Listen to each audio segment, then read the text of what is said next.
Dear friends, dear friends, colleagues, juniors and seniors, after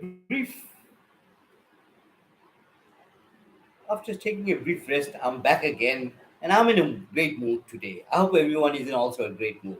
Here I am back again, and today another topic of discussion will be on today. I'm going to focus on another topic which is called cultural learning and the enterprise. I repeat, today's topic of discussion will be on cultural learning and the enterprise. We must learn about the positive cultures from each other. That's the focus. Enterprises truly passionate about achieving the aims and objectives rely on people with the right skills, knowledge, and behavior, and also having in place a positive culture where people want to be a part. Enterprises truly passionate about achieving the aims and objectives through through people with the right skills, knowledge, and behavior, and also having in place a positive culture where people want to be a part. Learning is one area that can be used to advance the cause of a good culture. Learn from other enterprises and within and move ahead. This is not only about copying others, but a real attempt to understand the concept of culture on its own. The aim of this episode is to build an enterprise backed by a strong culture which has its root in ethics and learning. And my focus is on learning today. Let's begin. But first, but firstly, a few questions. Do we have the right culture for learning in place? How do we appreciate learning? Do we learn from other positive cultures around? What are the main barriers to build a strong culture from the perspective of learning? A cultural learning model is required.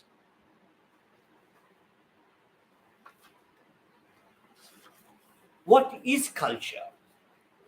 Enterprise culture is simply the way things are done, which originates from the collective thinkings of the top management and stakeholders and cascaded down the enterprise through vision, mission, values, beliefs, policies, etc.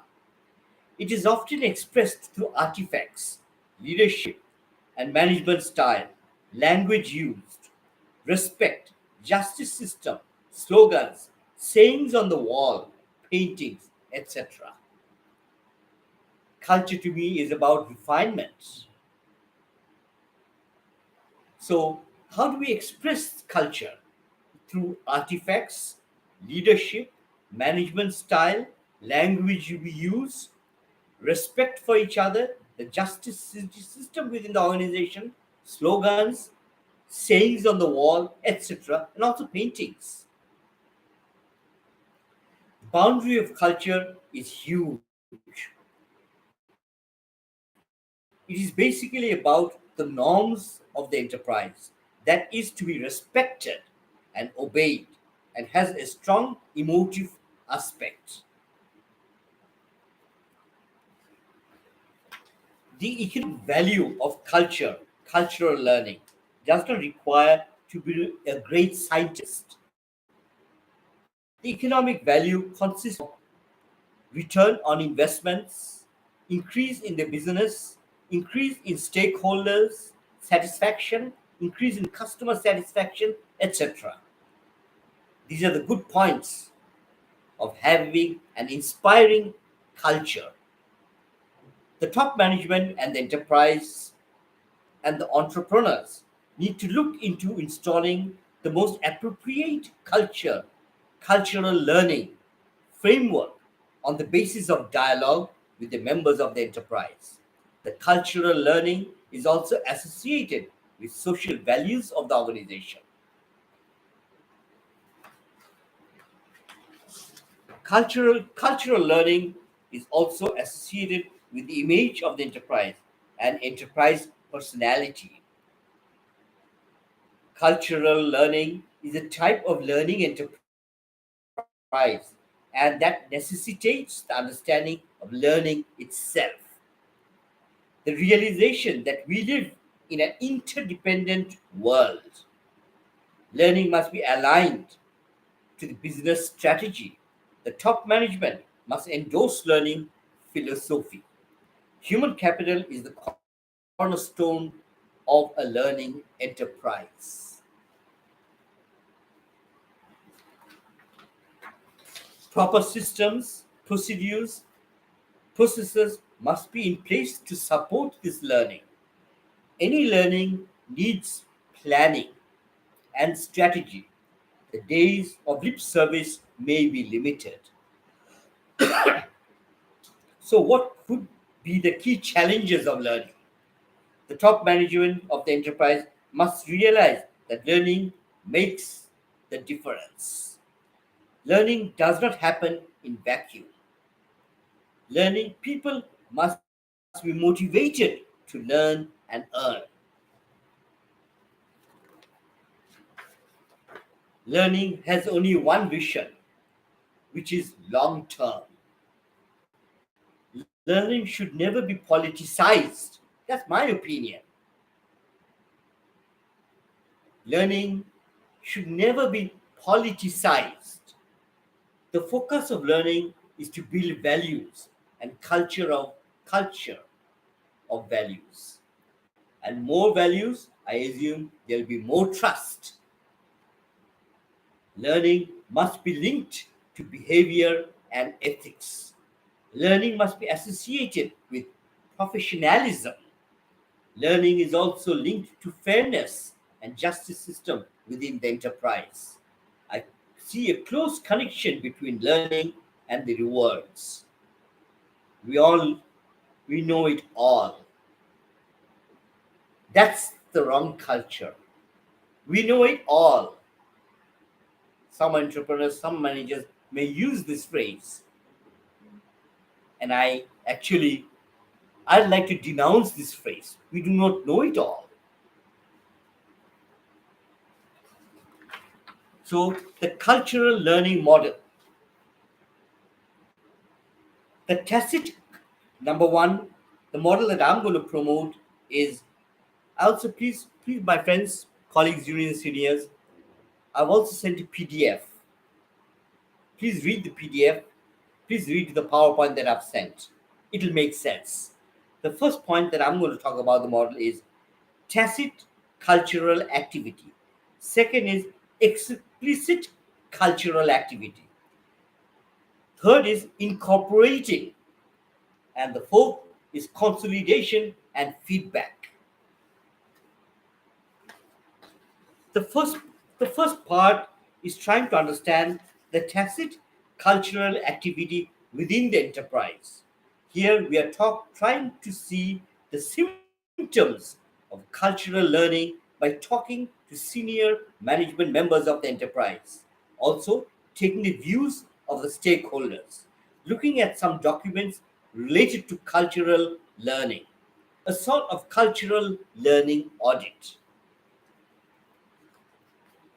The The primary data might include the things we notice first.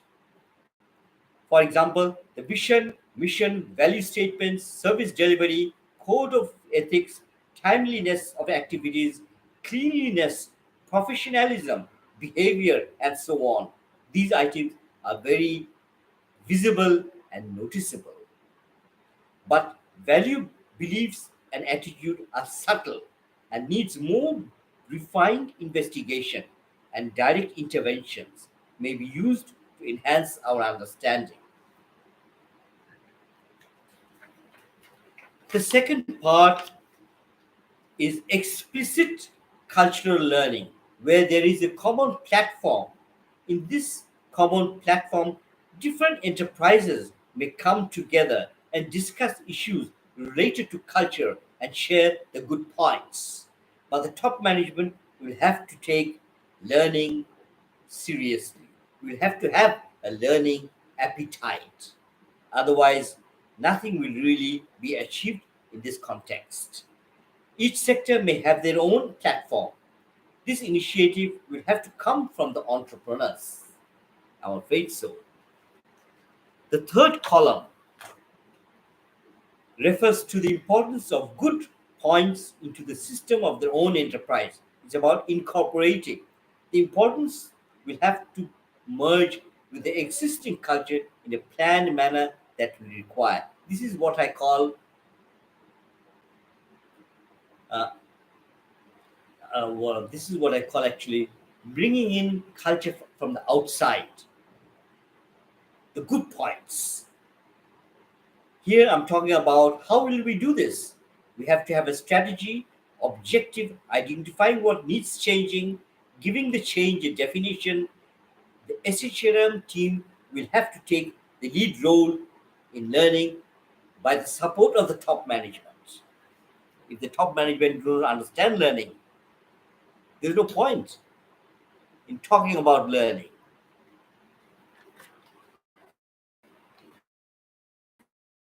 Proper consultation will be required, implementation, and lastly, monitoring. The last column is about consolidation of the entire project, where the project will be evaluated, properly communicated, and understood by the members of the enterprise.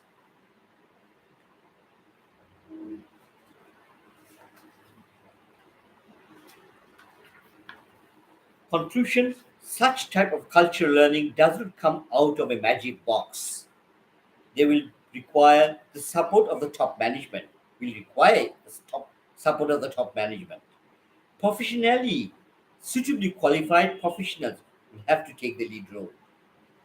Then only we can see a progressive and inspiring cultural learning taking place, which will serve the long term interests of the enterprise.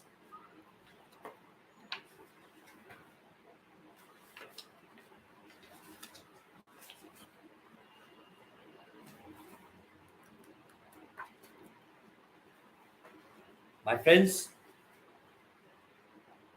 I've come to the end of this episode. Just think about cultural learning and think about learning itself. Has the enterprise stopped learning or are they still learning?